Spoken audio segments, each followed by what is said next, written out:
And you're live. Hello, welcome everybody. Can everybody hear me all right? Can everybody see? Yeah? So there's a few less of us this month than there were last month. If people want to a little bit closer, that's fine. You'll obviously anything on this point or on air. I'm Poppy, or otherwise known as the Senior Counsellor, and I do a health and mental practices workshop at 2 o'clock every LAMchester. I started doing a northern branch of this workshop in line with the Kitchen, who was a friend of mine. She's been delivering a health and mental practices workshop in London for, I've been told, 7 years now. It started as a one-off workshop that they were going to run, and 7 years later, she's still producing that workshop, and it's still really, really well attended. So we decided when we obviously took them on tour and came to the north that we would do a LAMchester version. This is something that we would do. So thank you everybody for coming to the workshop and joining us. It's very much sort of a, Q&A session in terms of any questions people might have to do with the scene, to do with kink, to do with sexuality, to do with just general mental health and well-being. It's Mother's Day, we might end up going on a tangent down that road. It really is an open platform for any questions and any contributions people have got. What I ask is that people put their hands up if they've got a question that they want to ask. I will come to you. If anybody's got a contribution to that question or thinks that they can add something, I missed something, they have a difference of opinion, they can come talk and ask any of those things, I welcome participation from everybody. What I will say is if anybody's got a question that they want to ask or a comment or contribution they want to make and they don't feel comfortable being on camera, obviously I am being recorded. Anybody who is beyond here in terms of where they choose to sit will be on YouTube. If people don't even want their voice to be recorded, if you put your hands up and just do that, then I will know that you want that question relayed to me in a way that doesn't record your voice. So equally, I'm encouraging participation to everybody who's joining. If there's another reason why you may find it difficult to participate and you've got a question you want to ask, we'll try and facilitate that if we can. If you let us know that that's an issue, and if people really don't feel they can ask something they want to ask as part of this workshop, please do come and grab me afterwards. I'm available anyway if people want to have a little word in my ear or they felt that they have something to add. I get lots of feedback, I get lots of comments, I occasionally get criticism. I'm fine with all of that. I welcome everybody's contribution and opinion, and if you want to do that afterwards, that's great. That's how I grow, that's how I grow, and that's how I get better at making these workshops. So that's a little bit. And I was just going to say, questions, if you go away from today and go, I wish I'd asked that, drop us a message and we'll have it onto the list for next month. Absolutely. And also, if anybody feels that I have covered something in 2, 4, 5 minutes and it's not been sufficient, and you think that's opened a Pandora's box for you in terms of something that would make a really good workshop, that the feedback that we get from the health and mental practices workshops quite often go on and inform some other workshops that we do. So recently we did a building trusting relationship with dynamics, and that ended up in a spin-off session all on its own. And that works quite well, because there's some things that you just can't do justice in a few minutes. And if there's enough interest in it, we will put on a workshop and we'll deliver something specifically along those lines. So, do let us know.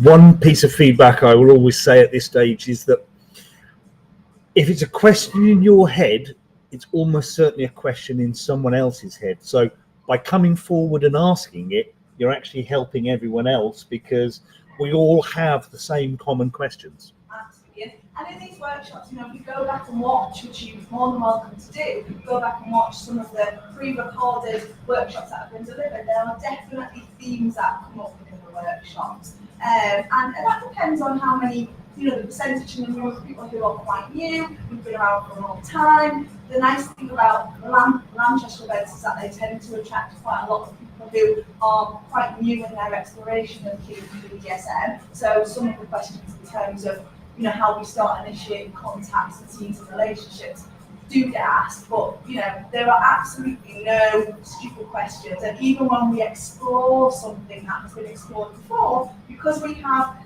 new people in the room, there's always learning. I've been involved in BDSM before.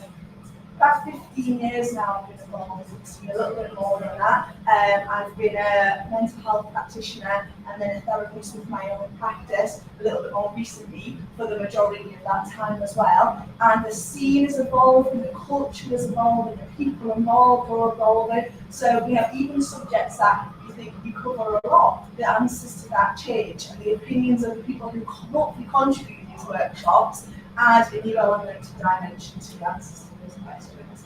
So that's a little bit about sort of my background and why I'm here. Has anybody got something that they want to start with, a question that they want to ask, or something that they want to discuss, come introduce? I guess the floor's yours, this time is what we make it. Anyone? Nobody's got any questions, never happens before. Nobody's got a single question. No one's got anything? I might put you on the spot by asking one that got asked of me on Friday. Oh. Well, is anybody going to rescue me? We talk about the drama triangle. This is the time someone needs to jump in and be rescued. I'm like, your question. I've not got a clear question, but an area I'm quite interested in about kink, particularly actually lots of aspects in pet play and avoidance and consensual consenting and things like that, is around trauma in the body and it being released. Okay. Particularly people that maybe got history of sexual trauma, using some of these practices to help access trauma in the body and sorry, it's a bit heavy to start with. Can I change my mind and have this? Oh my goodness. So I have a conscious kink and kind of popped into the same spaces and there's obviously aftercare, but I was just wondering, I guess it's something I feel quite drawn to personally is exploring some of those things. It's a brilliant question, thank you for asking. Sorry. No, don't apologise. That was a really good question and I do have an answer to it. But you're right, it's a big question. I was going to say, can I share a little bit at the shallow end of that question? Because this is something I'm just adapting to at the moment. If you don't know, I live in long-term pain. I was in a car crash in '98, several other accidents since, and all over my body, various bits, huge problem. Last month at LAM for the birthday, I foolishly volunteered to take 50 lashes from someone's single tail whip. I no longer have any pain in my upper back. So it's all gone. Now, whether that, and it's probably not the angle you were coming from, but that initial medical trauma appears to have been reset by me doing something that I would not normally dream of in a million years. So I'm fascinated from that angle, less from the emotional psychology, if that makes sense. And to me, it was something I never anticipated. And a couple of days afterwards, when the initial bruising was going down, I was like, I'm not in any upper back pain anymore, which was a really odd one. So I think it's related to like emotional stuff can be somatically stored in the body as well, so it doesn't necessarily mean like that scene that you're reliving, but it's something like in it has a strong impact place actually. Release, I think ultimately for me it boils down to trauma-informed thing. The people who are involved in that hemisphere of work and practice will know what I mean there. And I think ultimately lots of people ask that question, can we process trauma, can we recover from trauma? How is it ethical and responsible to re-traumatize people as part of keeping BDSM and sex in general? Is there a higher percentage of people who have lived experience of trauma attracted to this type of sexuality and this kind of sex than other areas? We get that question all the time, it's really interesting. I think there's no studies to confirm or deny that either way, which is true. There's not enough work in that area. But the reality is, lots of people are traumatized, and it depends on what we're talking about. We're talking about adverse childhood experiences, or are we talking about trauma? And what I will say is, with a question like this, there will be people who have experienced trauma in this room, and in these workshops, I need to advocate taking care of yourself. You have to leave anything in this workshop is a trigger to you or makes you feel emotionally comfortable or not safe, please feel free to look after yourself. But what I'm saying in terms of, spheres of trauma, they will be adverse childhood experiences all the way through to people who've had severe sexual assaults, I'm sure, in their experiences. I absolutely do not advocate BDSM or any kind of sex, any kind of play as trauma therapy. And I think, you know, some people do, unfortunately. You know, some people think that you can heal trauma through, you know, being loved out of it, having a healthy relationship out of it, you know, processing pain. I do not advocate that, and I think it would be irresponsible to do so. And that's my sort of professional answer to that question. However, should people who are involved in BDSM be trauma aware? And I think that's very, very different. And I think ultimately we should be trauma aware. And what does that mean? So when I talk to people in workshops like this or in other spaces, we look at things like, if you're playing with somebody, do you have a basic understanding of first aid? Very obvious, isn't it? You're going to hit someone on the floor, you're going to stick needles through them, you're going to, you know, what are you going to do if that something doesn't go well? How many of us have a psychological first aid toolkit? How many of us feel that we could psychologically support somebody? And there's lots and lots of work out there about simple grounding techniques. The 5, 4, 3, 2, 1 technique. There's loads of items on, you know, on that. How do we cope with somebody's in a place of panic? If they've had a flashback, if they're triggered, if they're not okay, how do we support them in a scene? And I think it's really important that we recognise that we have that in our toolkit. And also the communication skills that we have. Now there's going to be a whole workshop delivered, I'm sure, pretty soon about how we gain consent and what consent looks like within these very sophisticated exchanges that we have with people. And that is a huge part of the trauma informed. If you are gaining consent from someone who has past trauma, are they informing? Or if they're submissive? Are we sure we've got informed consent? Are we sure that that's not a trauma response that, yes sir, yes sir, yes master, absolutely more, harder, harder? Are we happy that they have an exit and an out when they need that? And those are things that we need to be checking with the people that we're playing with. That communication has to be really, really, really strong. And also, I always say to people who are involved in BDSM as well, about having an idea about compassion focused model of things. So by that, I mean, ultimately, we all have a drive system, we're all driven. In DBT, which is my band, we talk about core values. What gets us up in the morning, or what makes us get out of bed, you know, for me, that might be parenting responsibilities. That's up there as one of my core values. I want to be a good parent, or a good enough parent, I think it's fair to say. Other people have other driving factors. We're all driven. And I use that example of the little boy who's got his pocket money and he's on his way to sniffs to buy some toys and he's really excited, and a big black dog jumps out and barks at him and snaps at him, and he goes from driven, very, very driven, to feeling threatened. And then what happens next impacts his relationship with dogs for the rest of his days. And that's really important to remember. And ultimately, when we have people who are enjoying BDSM, enjoying sex, enjoying whatever it is they're enjoying as part of our community, they're driven by, you know, we're driven by all different things, aren't we? Some of us are driven by being good little boys and girls, some of us are driven by, you know, the desire to take more today than we did yesterday, or very endurance-based. We all have different drivers. But ultimately, when we're in a situation where we are driven and we have trauma and we are traumatized as part of the scene, regardless of what that is, that could be absolutely anything that traumatizes us. We talk about trigger warnings. I don't really like the idea of trigger warnings in spaces like this, because what we traumatize is someone who has trauma. You know, how do you prepare for that? You know, I'll put a personal example of the room. So for me, I really, really don't like Slater menswear carrier bags. Really personal example. How the hell do you trigger warn that? You know, you're walking around the middle of Manchester and someone comes out of the arms there with a carrier bag you don't like.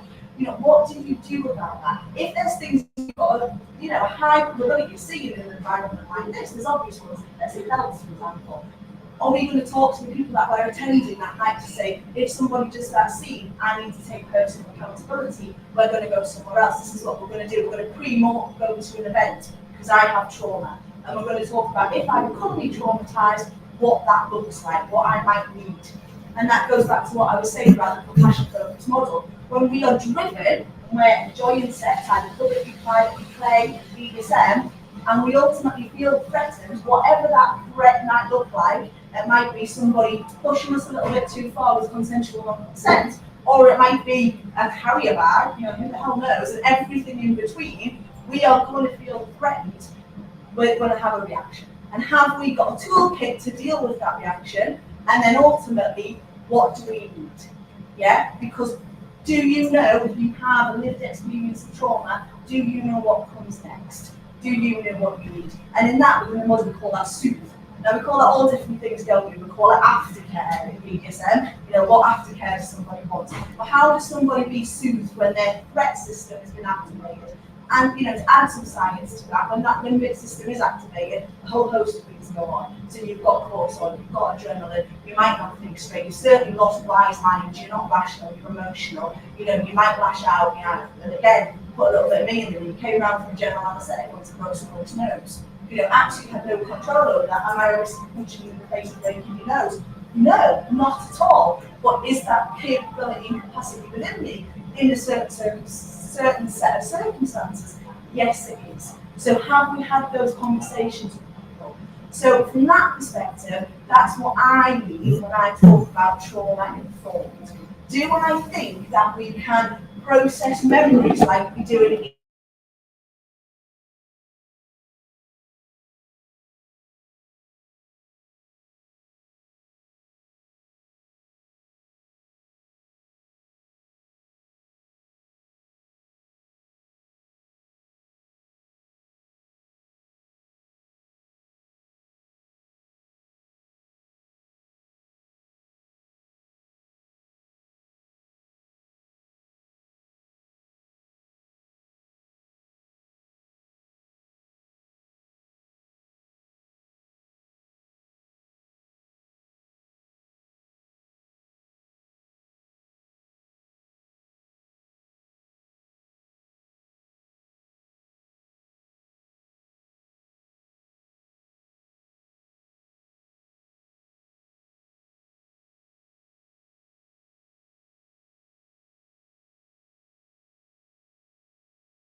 having real insight into how we communicate. Because so many of us in this room will identify with fawning. If you don't know what fawning is one of the responses that we have when we feel triggered. So we have, everyone will have heard of fight, flight, freeze, there's fuck and flop, depending on who you talk to. But fawn is a huge big one. And that's basically to placate, to say yes, to do things that perhaps we're not comfortable with because we feel that's going to keep us safe.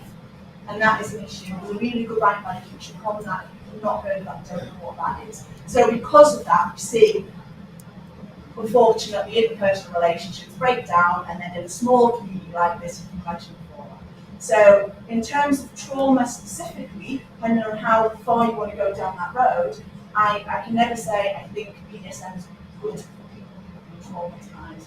I don't think we should be, you know, reenacting things that have harmed us in the past to have them have a less of an impact. Because what we're doing there is we're saying we can use kink as exposure therapy. And I never advocate that. You can, but again we're back to just because you can doesn't mean you should. So I'm always cautious of that. Does that answer that question a little bit? Did you I didn't really have a question, just an area Just interested talk. in, so yeah, it was all interesting. Has it given you something to kind of think about? It's a really, really good question. We do, you know, trauma-informed sort of awareness to BDSM, I think is really good. One issue that unfortunately comes up time after time is therapists offering kink sessions as part of therapy. No. That one does not happen. And I mean literally, come round for a therapeutic spanking. Okay? No. That is crossing so many lines, it is just not funny. People do it. So when you see it, that is one of the biggest red flags that you can possibly wave. So avoid like a BDSM is BDSM and therapy is therapy. You Yeah. can have, you know, you can have people who are BDSM aware. You can have kink aware practitioners. You've got the pink pages, and you can have people who ultimately do not or try very hard not to pathologize kink and sexuality. You can have people who are kink active, who are on the scene. And I'm one of them. There's lots of others, and they're not the only one who are involved in the scene, have lived experience of it. But we will work in a way that is reputable. You know, we ultimately will be registered with a professional body, or we will have insurance, or we will have a private practice outside of that where you can talk to us. There will be accountability. You know, you will never see our bits and bobs. If someone is saying to you, if somebody comes to me, I get all sorts of requests in my inbox. Will you do therapy with me without your clothes on? Or will you do, can spanking be part of our therapy process? No, I've got a mortgage bills to pay, and I quite like my job. I like to keep it, and this is what I offer. And anything that conflicts, and equally what we also see is that guys of mentoring and supporting and coaching, and I will, train you out of your, trauma, frankly. All of that is a country life. If you want to work on yourself, go and find somebody reputable. If you don't know how to do that or when to start doing that, inbox somebody like me, somebody like King Shrink, get yourself on the link page, just do a little bit of research, always get personal recommendations, have a first taster appointment, see if someone's a good fit for you. If they're not, go somewhere else. I know it sounds silly, but it's a little bit like getting a builder. It's the same process that you go through. But that should be very separate to anything that involves play, sex, kink, and I feel really, I'm going to have a should there, and I never use should, but I feel strong enough about that to have a should. Who had their hand up? Someone else had their hand up, yeah?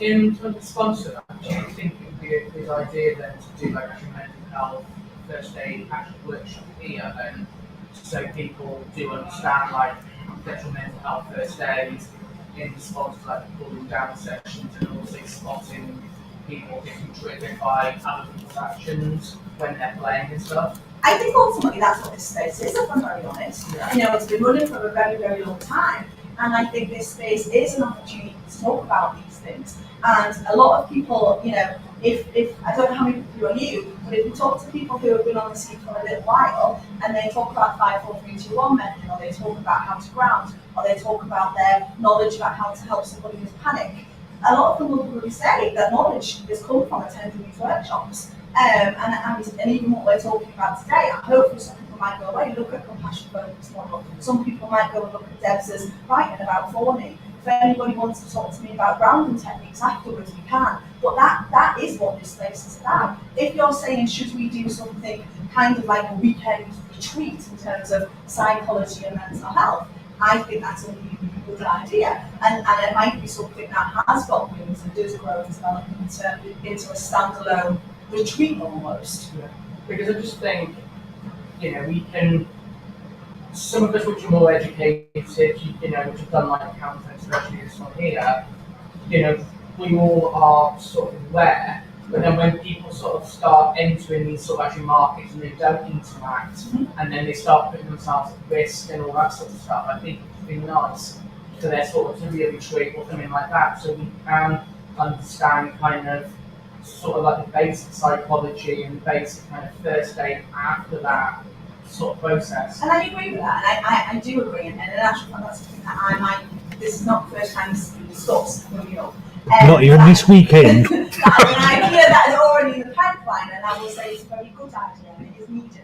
However, quite often with things like this, the people who should attend or would benefit most from attending are the people who don't attend. And the people who are interested and are aware would attend things like this, would do their own research, and I know it's an unpopular opinion, but I'm full of them. Ultimately, it is about personal accountability and responsibility. And if you are somebody who either has lived experience of trauma, or you are playing with someone who has lived experience of trauma, or you are playing in general, is that one of the questions you ask people before you play with them? And what medication are you on? Can we talk about your health? Can we talk about your psychological health? Okay, what are your limits? What plays do you enjoy and not enjoy? I asked that question third. That is honestly the third question. Are we compatible in terms of what you enjoy doing and what I enjoy doing? Can we have seen together? Will we get on? Most people ask that question first, and that's okay. That's not criticism, but that for me personally, my third question. The first question is physical health, psychological health. We'll get to that, and we have to be accountable. If somebody is vulnerable within the scene, and you're saying, how do I identify if somebody is becoming triggered? Has that person spoken to the people around them about what that looks like for you? Because it's all very well to say, we'll all be educated, we'll be able to spot and identify what's happening to people. And I'm not saying that that's not important, it is, but what's that person doing as well? And I very much think that that's a two-way process. And sometimes that can be unpopular, but I think, it's all about collaboration and personal accountability as well. What's your recommendations with like, because we talked a lot about like trauma response with subs, but more with like people who are in adult positions, in the sense of like, especially like, what do you do if you're in a scene and you're a sub and you're like either lost in the sauce or tied up and like a dom has experienced a trauma response, or like, do you have any experience with like doms having that response? And it's really interesting, isn't it? So if we were talking about physical health, if we were saying, do you know what, I have a physical health condition, it's quite severe, let's use epilepsy as an example. Sorry to anybody who has epilepsy, but it's an easy one, so bear with me. But if we have somebody who suffers from epilepsy, is that going to impact how they play? If they're a rigger, are they going to suspend someone? Should they suspend someone? It's not for me to say yes or no. They need to be having that conversation through their rigging. Personally, I wouldn't say they shouldn't do suspension, but maybe they should have a spotter. Maybe they should have talked to somebody and said, I really want to do the scene, my bottom wants to do this, I want to do this, I've not had a seizure for X amount of days and I feel good, I've had my meds, I want to suspend them, but I'm not 100% sure, could you please? That would be the sort of conversation I would have in that scenario. So if we were suffering from a physical condition, we would look at reasonable adjustments in terms of how we're going to enjoy what it is that we want to enjoy, okay? If we suffer from mental health difficulties, if we have trauma, if we have a reason that when we do a scene with somebody, we might not be able to, meet the level of responsibility that we have negotiated and agreed to within that space, what are we going to do about that? And again, I'm back to the unpopular decisions, but if it really is, if you are traumatized to the point where something might go wrong, you need to look at that. You would not be driving if you were not safe to drive. You wouldn't get behind the wheel. So if you're not safe in this scene for whatever reason, should you be doing it? It's the first question. People aren't going to like that. If you feel you can make adjustments to do that scene, has that been informed consent on both ways? Have you spoken to the person you're playing with? Have you said? And then what you can do about what the adjustments that you're going to make. And what I will say is you cannot consent to everything. We talk about informed consent all the time. I don't know how many parents are in the room that use this example all the time. It's Mother's Day and I'm one. Nobody gives informed consent to become a parent. Oh my God. I don't know if anyone's would. Like it's, you can never, ever consent to that. I have experience of an MS relationship. I would say I went into that relationship with my eyes as open as they could be and with a degree of informed consent. Was it really informed consent? Was I aware of, how difficult it would be to extricate myself from that level of dependence at that time? No, I didn't. Does that mean we shouldn't have got in that relationship? That's a whole other workshop, very debatable. However, the reality is we can't necessarily consent for every eventuality. We can pre-mortem, we can talk about it, we can say, should we be doing this, should we not be doing this? But equally, we do not know when we're going to be triggered. So if I'm playing to, if I'm topping somebody, I have a history of trauma. It's never happened in the time that I've topped, I've jinxed it now, that, as a bottom absolutely, but not as a top, where I become incapacitated in a scene. But is there always somebody around me who knows what that looks like? Most of the time, I do a lot of co-topping. However, do I always talk to the person that I'm playing with about my lived experiences and what might happen there? Yes. And if the worst comes to the worst, and you did have a scene that went wrong, what then? Let's not pretend it didn't happen. Let's take ownership of it. Let's debrief it in the same way that we did with anything. Let's make sure everybody leaves that when there's been a clusterfuck, if that clusterfuck's occurred because somebody's been traumatized. If a clusterfuck happens, because if you have any longevity in the scene, one will at some point. It might not be anything to do with trauma, it might be a loss of handcuff, I have no idea. But at some point, a clusterfuck will occur. What are we doing about that? We're not pretending like it didn't happen because we've got an ego that's going to be hurt by a conversation. We're going to sit and talk about that. We're going to look at, was that avoidable, what we could do, what we might not do in the future. Make sure everyone's as okay as they can be, and then move on. And if they're not okay, if the scene goes really, really wrong, trauma involved or not trauma involved, what are we going to do about that? Does this result in PTSD? Does somebody need to go and get some help? Do we need to talk about it? I think those are all really important considerations. But a lot of these answers to these questions all boil down to communication. You mentioned pre-mortem a couple of times, so I should go into that a bit more. Okay, so pre-mortem is a word that, again, that's stolen from communication. It is a word that obviously we use. And it's about how we negotiate. It's about negotiation. And if you, I talk about DBT quite a lot, that would be on my bingo card. But in terms of pre-mortem, it's about proing and conning an event before it happens. So it's about looking at a situation and going, what's the chances that this might happen? It's a little bit like a cross between a pro and con list and a true risk assessment. So a true risk assessment is something where you look at the likelihood of something happening, how likely it is, and then what the consequences of that would be if it did occur. So, you know, we use these skills all the time in awareness. So when we're doing positive risk taking with kids, again, for me, it's where I am in life at the moment. But you might say, well, if you do that, the chances of you doing this occurring is really high, but all you're going to do is quickly you can ask on it, and that's all right. If you do this, the chance of it happening, we were talking about this the other day, with the child falling off Snowdon actually, the chances of that happening are minimal. However, the consequence of that's so huge that we're going to alter our risk assessment. So when we're pre-mortem, when we're communicating with someone, and we're saying, you want to do this, I want to do that. How does this work for us both? What do you need from a scene? What do I need from a scene? You know, what kind of, you know, what's driving you to be here? What self-care will you need afterwards? Where are your red lines? What are you happy with me doing? You pro and con what we're both getting out of that, what that might look like, and then you look at any risks associated with that, and are they agreeable and acceptable to both parties involved? And that's why what could go wrong? We haven't thought of. What could go wrong? And you'll never get everything, and even if I sit down, you know, you will never, ever be able to get every single possibility or eventuality that might go wrong, or might go right either, let's be honest. You know, sometimes scenes have a positive consequence that we never envisaged as well, but you might not be able to identify anything that might happen, however, you can have a good go at it. And that should really be part of the process of negotiating, part of you know, obtaining consent. And that's what I mean by pre-mortem. Post-mortem is ultimately, it's an event debrief, isn't it? We've had a scene, we've done, you know, and you might not do it every time. You know, it might just be lying in bed, having a cuddle and going, when you did that, my God, the earth moved to do that more. That is a post-mortem event. You know, we use all these fancy words, but it's feedback. You know, it's saying, I really enjoyed this, please do more of it. Or do you know what, I didn't like that. Some people have feedback systems within scenes, so they use, you know, red, green, amber to indicate how something is for them. And that's sort of that communication happens within the scene.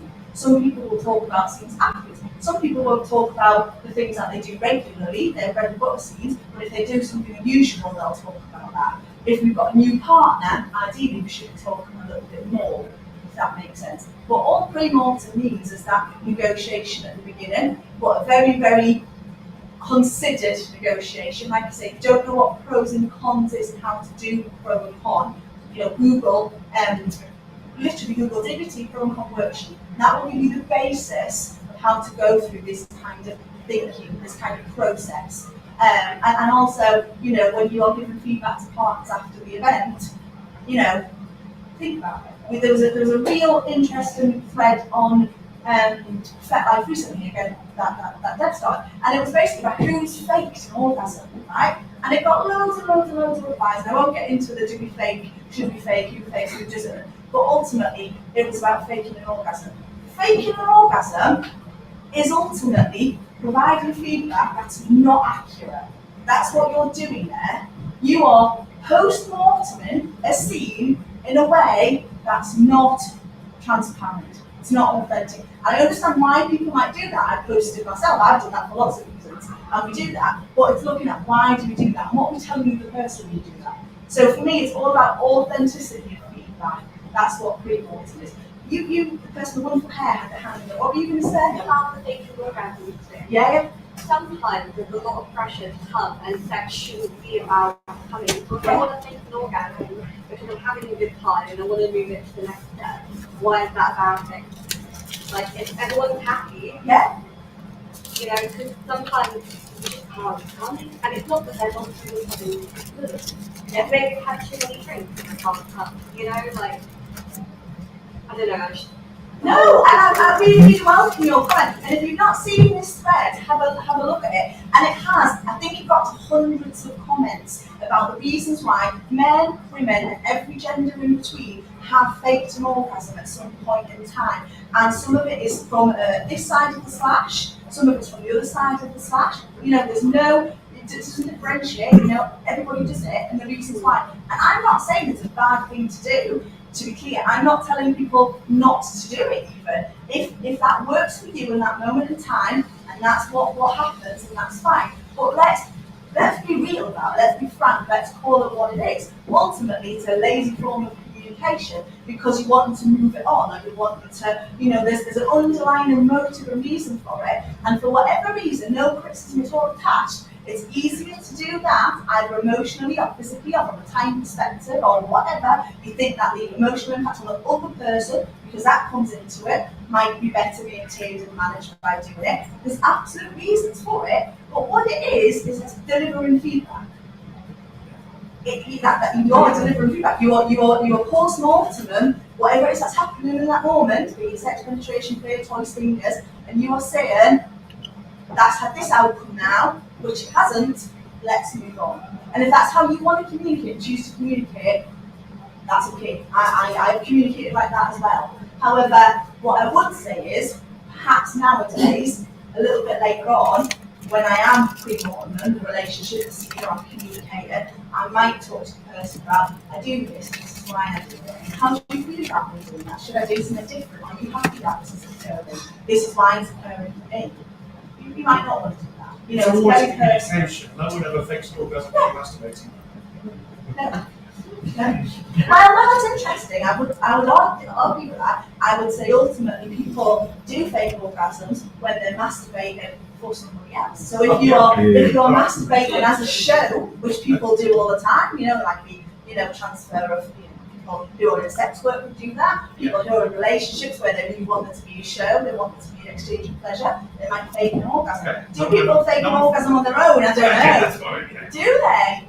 I've talked to people who have said to me in the therapeutic space that they aren't sure whether they've had orgasms before, they're not 100% certain whether they've ever come, but they feel all the societal pressure to come or to squirt or to have had an orgasm. They feel like they're not a woman, whatever that means, or that there's something incomplete about them, and they say, I'm not 100% sure whether I've had an orgasm or not. And then later on, they'll have an orgasm, and they're like, oh my God, I've had an orgasm. I was telling myself that then was an orgasm. I believe that to be an orgasm. That was not an orgasm, that's an orgasm. So I do think we do tell ourselves things as well. But it's really interesting. I think you're right to the most part of it, Jerry, that it is about what we're communicating to the other person. But we also lie to ourselves. A lot harder for one gender to fake it, let's put it that way. No, men fake orgasms. That's not true. In terms of production, as it were. I disagree. I think lots of men wear condoms and deal with that process themselves. No. In Jerry's situation of being on your own. Yeah. I'm keeping in that context. Okay, so it wasn't just declaring that he's never had a wank. No. I'm saying if I have, it's always produced something, and therefore, for me to fake an orgasm that naturally leads in the production of something would be very, very difficult because. You do not have the same penis as every single man in the world, so that's just weird. Apparently, I don't, and that's the crazy thing. It should have its own web page. However, I hope that answers the question and the point you're making, and I agree with you. I'm certainly not criticism of communication. I'm not here to criticise communication in any form, and I do think that faking an orgasm is a form of communication. Whether that's something that people stick with long term, again, it's about the pros and cons of doing that, isn't it? And that's a personal thing. You might have sufficient pros, and you decide to do that, and that's cool, isn't it? Was there any other questions?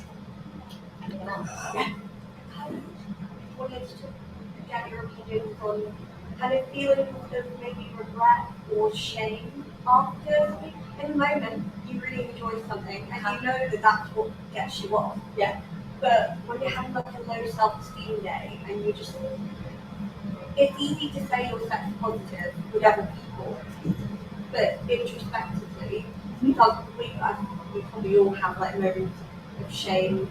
Yeah. And it's just, sometimes I find it hard to not beat myself up over things I've done in the past. Not necessarily that I regret them, but I feel like it makes me, I don't know, I find it hard to be sex positive sometimes in regards to myself. Yeah. Other people, yeah, But feelings of shame, have you worked through that on a mental health perspective when you're having those kind of days? Thank you. That's a really, really good question, by the way. Thank you for sharing that. I think ultimately one thing that I will say is when you're having those feelings, when those emotions occur, is really important to me. So if you're having those feelings immediately post the scene or quite soon after, then I think it's important to look at whether that's drop and whether that's something connected to biosocial of what's happened. So whether there's something physically in terms of chemicals going on in your brain that are making you feel a little bit rubbish about what's happened. So that's one thing. And if you are experiencing regret or shame or any kind of emotion that isn't comfortable and you'd rather not be experiencing, at the point of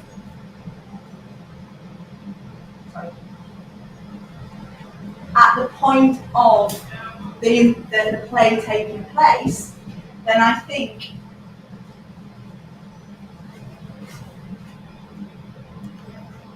I don't like it.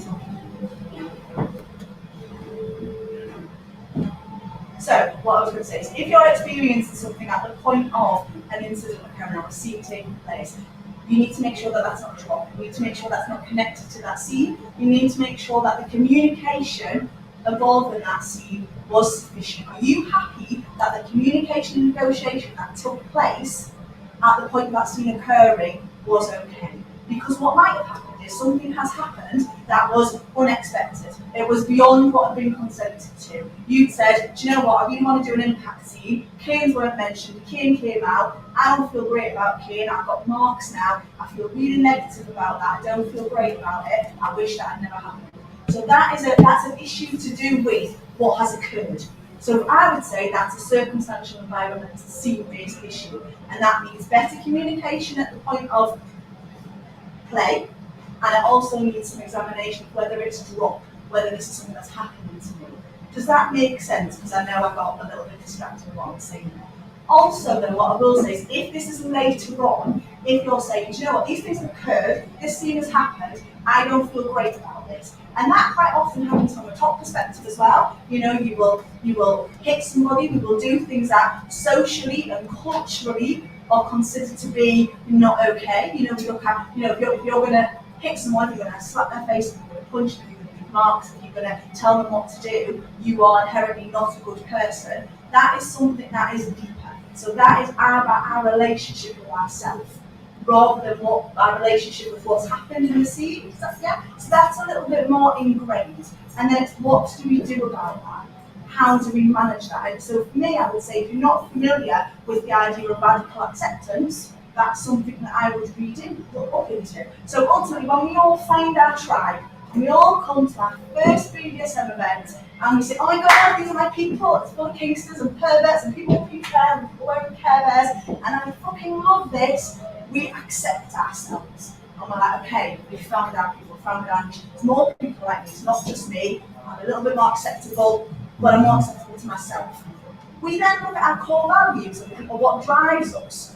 Oh, okay, they're a little bit more understandable now. We're working ourselves out, we're getting insight, we're getting self-awareness, is what we're getting, yeah? And then we do other things, and we're a little bit less comfortable with them. And that might be a scene, it might be drawn blood, it might be something that, you know, is something that early on we thought we'd never do that. You know, we write our first list about what we're into and what we're not into, and we evolve and we fluctuate and we go harder and faster and stronger. Hopefully slowly, always slowly, add more, can't take away. But we get to places where we thought we would never be, and then we're like, oh, am I okay with this? Are they okay with this? What does that say about me? What does that mean about me? And what you have to examine is the whys. You know, why do you like this? What are your motivations? Why is this getting you off? Talk to the person that you're playing with. Why is it getting them off? Why do you think that you might feel guilt or shame? Is this to do with your esteem? Is this to do with what you think society and your grandma will think about you if they find out what you were doing last Sunday? What's at the root cause of this emotion that you're having? And you examine that. And it's really important to examine the whys all the time for life and to communicate that with your partner. And then if you're still feeling a lot of guilt and a lot of shame, and you're not able to accept your identity really, and you're having, you know, shame-based emotions because of that, then ultimately that's when we'll talk to you. And what you do find as well, like going back to trauma, you find a lot of people who have trauma or they've had incidents that have occurred that have traumatised them, and they wonder, well, is this why? And it makes a barrier to accepting who they are. Because, well, if it wasn't for this, then maybe it would be this. We wrap ourselves up in those knots. We're not in control of who we are in our identity. Somebody else thinks, am I this person because that happened, or is this because of that? And the reality is, you might never know the answer to that, what came first, chicken or the egg. What matters is, are you okay? Have you accepted who you are, and are you okay with that? Your sense of identity, is it strong, and is it something that when you look in the mirror, you're proud of? It's good enough. Let's not all be perfectionists now, so it's perfect. Is that good enough? Does that make sense to you? Does that answer your question? I know. No, I get where you're coming from. The whole like radical infection. Yeah. And I think the takeaway from that is when it's happening. This is something that happens all the time. You don't feel good about yourself, or it's a deep-rooted kind of shame-based, negative, critical thinking. That's very different to, oh my goodness, a scene happened and that occurred, and I don't know how I feel about that. Because we all get that, and that's part of job, and it's part of. For me, we're talking about post-mortem and the scene afterwards. Really good post-mortem feedback from the bottom and the top, and that communication that happens afterwards. That's what that's for, partly. It's partly to form how we're going to forge and continue our relationship together afterwards. I want to know what makes you tick, I want to know what got you off, I want to know what the juices are flowing, I want to know everything about you. But it's also not just about knowledge and imparting that from the other person, it's about you as well. You're having those conversations so that you're getting the feedback that they had a great time. That that development is for both of you. That's what an interpersonal relationship is. It's two people all the time. Yeah. So that if you do struggle with that, make sure you're talking about getting feedback from your scene afterwards. Did anybody else have a question? You can't always obviously can't make people to everything. No. Sexual energy, libido has its own impetus, it will build on itself. And I'm sure everyone's finding themselves in a situation where after the event you think, Christ, I can't believe we did that, but wasn't it good? Yeah. And then it was, but it was also so bad. People shouldn't be doing that. Yeah. I shouldn't have done that. So, And that's another thing I talk about DBT all the time. So lots of people have an emotion, and then they have another emotion. Or if we're not comfortable with emotions, they have a thought, an opinion, a view, and then they have another thought, another opinion, another view, another emotion. And quite often we think in black and white. Something's either good or bad. They came or they didn't. They're having sex. It's an orgasm or there's not. That's what sex looks like. The reality is, life is so much more nuanced than that. So sometimes it can be all of these things. So what I will say is, are you adding the and? I beat the shit out of you, and I came, and I feel a bit bad about that, and I don't know if I want to do that again, and I need to check in with that. It's all of these things are true at the same time, and we have to get used to dealing with that level of nuance in terms of how we think. Because quite often when you have a self-critical thought or emotion, then it takes away and it detracts from the other. So it's about how do you hold both things at any one time? How do I hold the fact that I'm a little bit uncomfortable that I get off on watching this, but also I know why that's the case, and I'm comfortable that my moral compass is where it should be. And those are the kind of conversations we have with ourselves, and that helps with change. But I agree, it's never black and white, it's never one thing or the other. Did anybody else have anything, or am I going to go to hospital? Yeah? I'm not sure it's a question, and it kind of makes sense what you just talked about. But so for me, if I sort of feel like I have to separate like a professional life and media, how do you sort of get around that? Because I think a lot of people like it to the fact that I would lose my job, I would lose everything. Yeah. It shouldn't be like that. I know rationally that that's not okay, and that I've sort of tried to work through that. But how do you sort of deal with finding that you're finding yourself a little bit split between? I feel like I have two personalities, and they're just So that's really interesting. So the bit that I'll pick up on that is it shouldn't be like that. So if we're talking about you in terms of your identity and your relationship with yourself, that's the bit to hang on to. It shouldn't be like this. This isn't going to impact how I feel about me, but it shouldn't be like this. And then you've got two options. And I have one foot in both camps for a very, very long time, in a very similar position to you. Work full time in the NHS. And I felt like I had two Facebooks and two identities and two games and two lives and two situations. And there was about 6 people who knew all of me, and those 6 people got cherished. And I lived like that for a very, very long time. And that's what I was talking about earlier on. Culture's changed, society's changed. And you can say to somebody, well, I'm into a little bit of shades of grey. And that's okay, the point that it wasn't okay. So you have 2 options. You either say, do you know what? I shouldn't have to behave like this, but I choose to, and you're empowered in the whole, I'm going to have real strong boundaries, I'm going to compartmentalise my life, this is going to be the red lines that I draw, the boundaries that I keep, this is work, this is what I enjoy doing, I have justification, and if somebody asks me, I've thought about what I'll say, I've pre-marked what I will say, and there's things that I can say that make this more socially acceptable. For me, I know it's wrong, we shouldn't have to do this, but we do. I will always talk about my bisexuality before I talk about my sadism. Funny that, isn't it? One's protected in law, which we're coming on to it this afternoon if you're interested in that. One of them's not. So how do we present our identity that we are comfortable with to the outside world? So that's the first thing. Some people change aspects of their life. For some people it takes many, many years to go, well, I want to invest more time in this and less time in that, so I'm going to do this. Some people really get involved and change it, make a change. There was the Baby Bland case of someone having children removed from them because they were involved in sexuality and they didn't sit down. They became, and it gets to core values. When you are threatened, how do you behave? Fight, freeze, fawn, and fuck. Fight the system. No, I'm not going to be a little bit avoidant and just do my own thing, and I'm going to. And you're not wrong. None of those things are wrong. But what works for you? And then you have to accept that. You have to accept, this is how I'm going to live. This is the decision that I've taken. I shouldn't have to. I'm happy with who I am. But unfortunately, this is where we are. And I think that's the only way you can be around that. But also go to as many places as you can where this part of you is accepted and reinforced. Yeah, and it is hard. It's hard, and you find those connections. So you find the people you can be all of your authentic self with, and they exist. There will be other people who share your profession and share your opinion, and you might not get on with them because they might share completely different political beliefs, and you still think they're wanker. Because we're very, very nuanced as human beings. But you will find somebody from whom the petals have enough crossover that you form a real attachment to, and those relationships become really precious. And time then changes. What is acceptable changes. And it's really difficult to be in a position where you're waiting for things to catch up. But that is ultimately my experience of what happens. But have a think about if you were outed. When we look at pros and cons, it is important to look at what the worst case scenario is. When you're in a good place to do that, not when you're already in shit. But the worst case scenario, what would that look like? What would you say? How would you explain? What would your explain? Are you in a union? All those silly little things that work your way through that, because they will ultimately feel better and empowered. Then.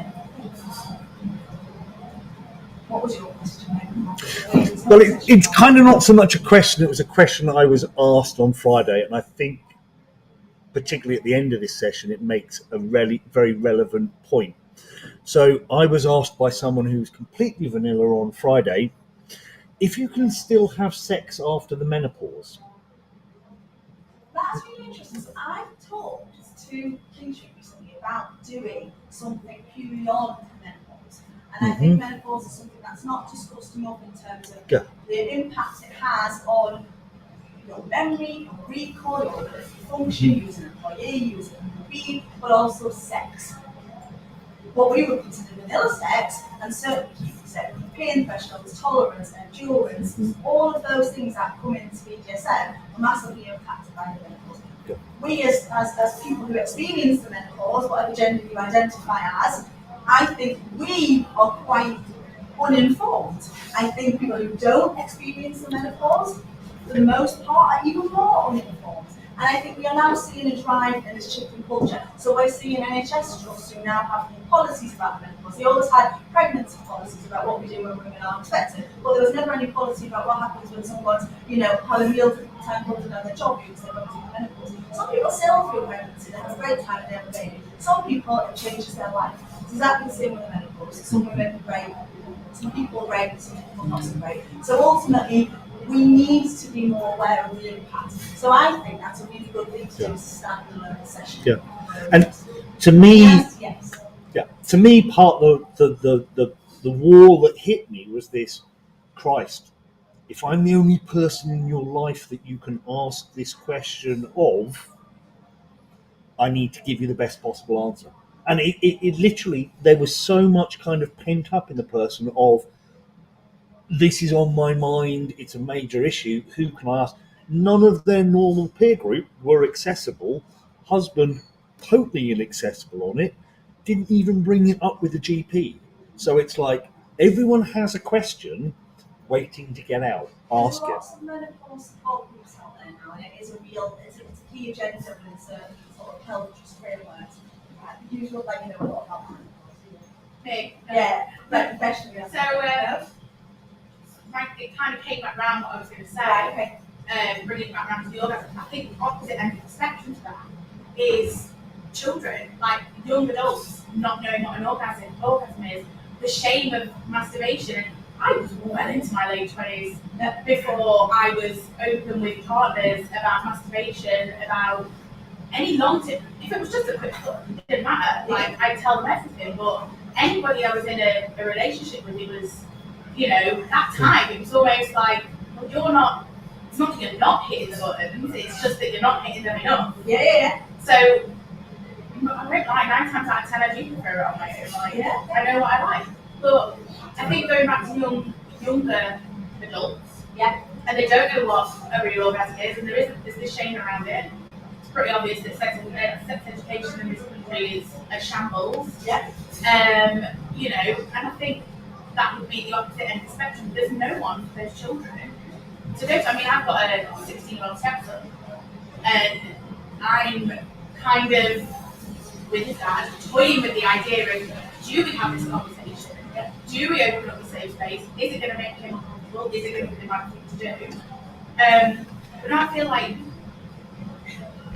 until you've found your feet, you are very much on your own, and then you hit menopause, and you find It's like learning yourself, and I always say, so again, for me personally, I found my sexuality, and then I found my sexuality again, and then I had a child, and then everything changes, because my God, you get all that, it's all different. So you got to find yourself again, and then you have another one, and all that all changes. And then I'm probably going to have an induced menopause, who will have a hysterectomy, so one of my goodness. So then that'll change, and who will have we after I've had that? Who knows? So we change throughout our lives, don't we? In terms of what we like yesterday is not going to be the same what we like tomorrow. And you're right, sex education is not particularly great. I think that's changing actually, and it's interesting that things like gender and even, you know, not necessarily SM as such, but alternative sexualities are starting to be, in some places, some of the time, not all of them, are starting to be mentioned and accepted. And I had an experience with someone who wasn't even a teenager recently, even that. And I was talking to them, and they said that they were gender fluid, and what else did they say? That they, when it comes to sex, they had a real opinion about what it was that they would like and how that would work for them. And what they were saying basically was that there was a dynamic to their sexuality. Now, I didn't explore this in any way, shape, or form, because it wasn't, you know, it was even religious somewhere. However, I think children are more informed and are more aware, and I think sex education is getting better in this country. I think ultimately the correlation to that, because there's a cost implication, there's a massive implication to that. If you went to a young person and you said, give me 5 or 6 different types of contraception that you could use, they would be relatively well informed about that, because there's been a drive by whoever to make sure children are informed. If you go to a woman who's about to, sorry, I keep saying woman, and that's because of how I know people talk to us. If you go to a person who is going to go through the menopause and you say, name 5 different types of HRT or 5 different ways that you can get HRT, I don't think they know. They don't know that there's a tablet, that there's a patch, that there's a pessary, that there's a thing that they can put under their tongue, that there's all these different things. So I think it is an area of growth, and I definitely think there's space for a workshop on it. But ultimately, if people have questions like that, and they're going through the usual routes, they can't necessarily always talk about, well, how is the menopause going to impact on my ability to have a fisting, have a spanking, take care of me? So maybe from our perspective, the Health and Mental Practices Workshop, we can look at that and we can bring that here in terms of menopause and BDSM fetish sex particularly. So I'll take that away as a really interesting bit of feedback. but I am off the top now. Yep. Thank you very much indeed, and we are off air.